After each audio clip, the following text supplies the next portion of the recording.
Hey guys, welcome back to the channel dedicated to all things credit related, helping you improve your credit score and find the perfect credit cards for you. So today we're going to be talking about which credit cards are likely going to give you the highest upfront credit limit possible.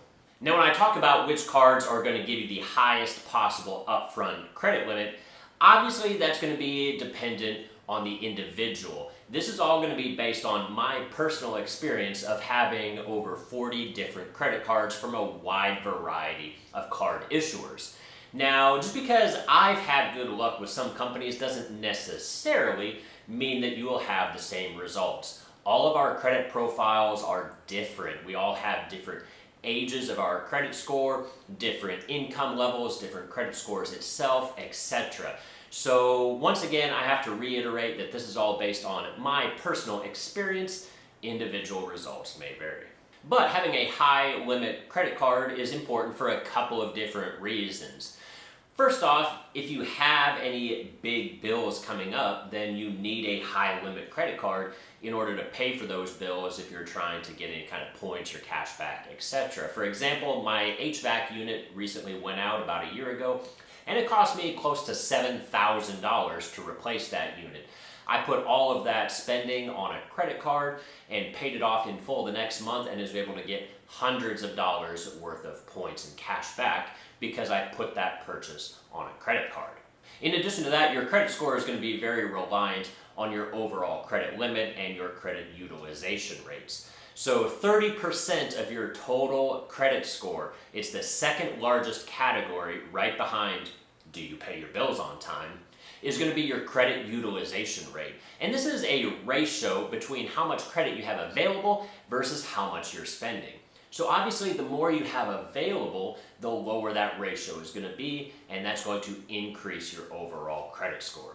Now, like I said, obviously individual results may vary. This is based on my experience with a bunch of different credit cards, but also this is only going to be for your upfront credit limit approval. Now, obviously over time, some issuers are more likely to give you periodic raises to your credit limit, but that takes time and it's never a guaranteed thing. So simply applying for cards that are likely to have a higher initial credit limit is probably going to be the best way to go about getting some high limit cards. So let's get straight into it.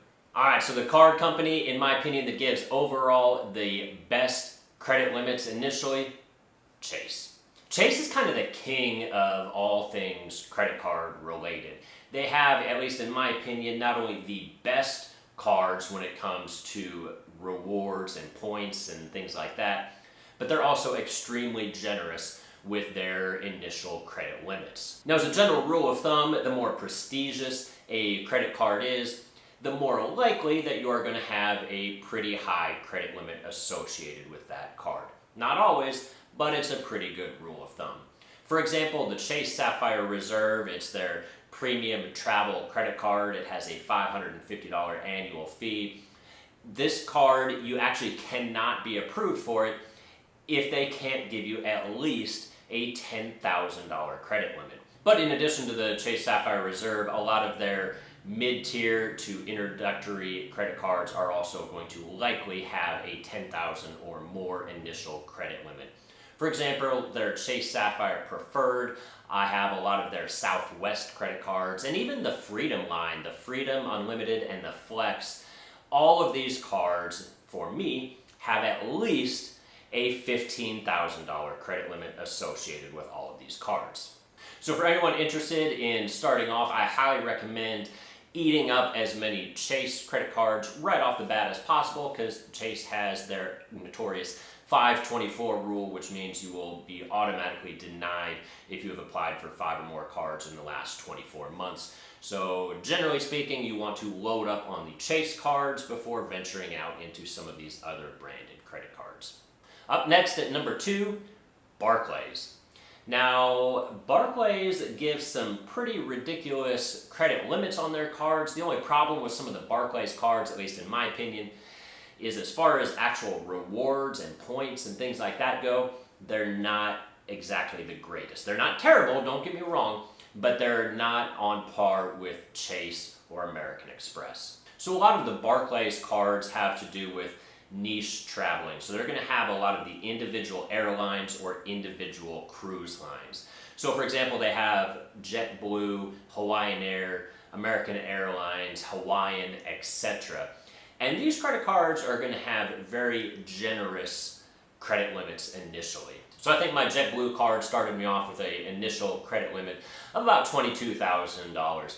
And that's pretty impressive, all things considered. Now the card itself, like I said, is a little bit lackluster. It offers 3 points per dollar spent at JetBlue Airlines and then 2 points for restaurants and dining.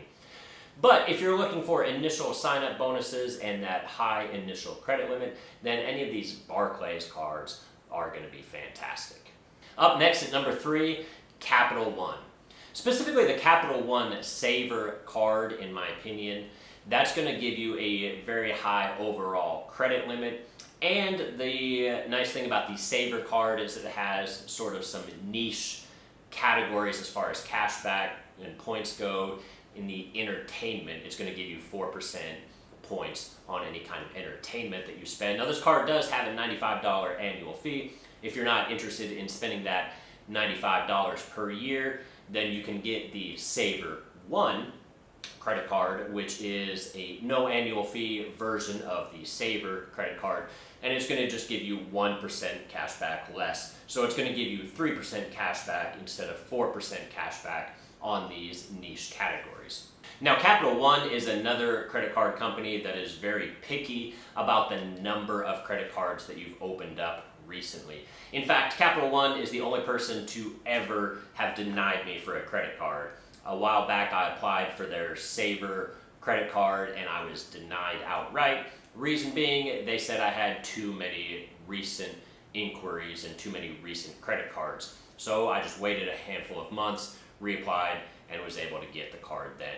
So just like the Chase line of credit cards, make sure that you are spreading your inquiries out when you're applying for any Capital One credit cards. And last but not least, number 4, I know a lot of you are probably waiting for me to say American Express. But in my opinion, American Express has not treated me nearly as well when it comes to the overall credit limits as some of these other credit card companies have. And some of their cards, like their colored cards, the green, gold, and platinum cards, those are going to be charge cards, so they don't even have a credit limit, so it's not going to help you out. So the number 4 that's actually going to make my list is not American Express, contrary to what some of you might think. It's actually going to be the various credit union credit cards, specifically anyone that normally deals with military.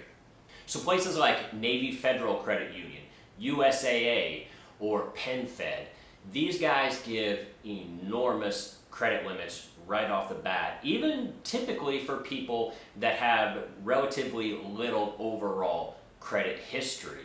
I think USAA was my second ever credit card, and I was not making very much money at the time, and they gave me a $27,000 credit limit on my USAA credit card.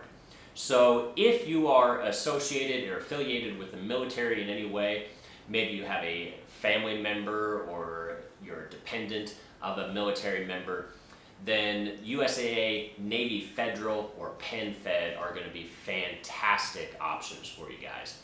And even if you are not directly associated with the military, PenFed can be joined simply by making a $5 deposit into either a checking or a savings account, and then they will accept you as a member, and then you can apply for all of their PenFed credit cards. So not only does PenFed give some pretty high credit limits, but they've also got a couple of fairly decent credit cards, including their PenFed Platinum credit card.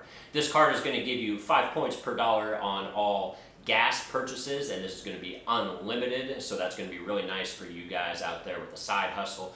Maybe you drive for Uber and Lyft on the weekends, or maybe you're just a truck driver.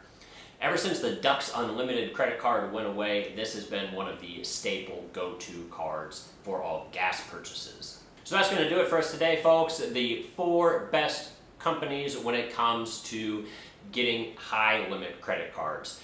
If you enjoyed this video, be sure to subscribe, leave a comment down below. I love hearing from you guys. And as always, I'll see you all again next time. Thanks.